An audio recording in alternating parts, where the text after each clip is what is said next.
नमस्कार मंडळी, आपल्या श्री किचनमध्ये स्वागत आहे। आज आपण रव्याचे लाडू बनवणार आहे। लाडू तर सर्वच बनवतात, पण माझ्या पद्धतीने बनवून बघा, इझी आणि सोपे लाडू। लाडू बनवण्यासाठी लागणार आहे 1 वाटी पिठी साखर, 1 वाटी रवा, 1 वाटी मैदा, 1 वाटी खोबरं आणि लाडू बांधण्यासाठी गाईचं तूप। कढई तापायला ठेवली आहे, रवा भाजून घेऊया, मैदा भाजून घेऊया। मैदा भाजून घेऊया। मैदा भाजून झाला आहे, तो काढून घेऊन रवा भाजायचा। आता रवा भाजूया। आता रवा पण भाजून झाला आहे। रवा आणि मैदा थंड करून घ्यायचा आहे आणि मग पिठी साखर मिक्स करायची। रवा आणि मैदा थंड होईपर्यंत तूप गरम करून घेऊया। रवा आणि मैदा एकत्र करून घेतला आहे। रवा मैदा थंड झाला आहे। आता खोबरं आणि पिठी साखर मिक्स करायची। साखर मिक्स करूया।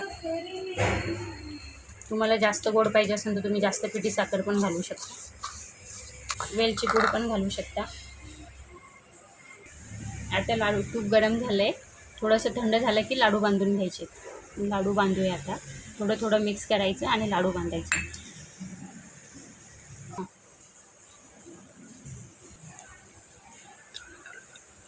असं थोडं थोडं तूप मिक्स करायचं, लाडू बांधायचे आणि तुपातच लाडू बांधायचे।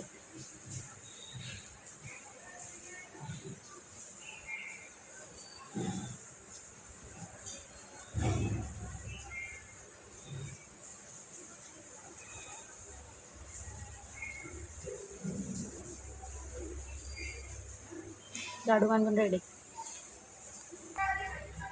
आता खाण्यासाठी लाडू रेडी झाले आहेत, आपण खाऊ शकतो। व्हिडिओ आवडल्यास लाईक, शेअर आणि सबस्क्राईब करायला विसरू नका।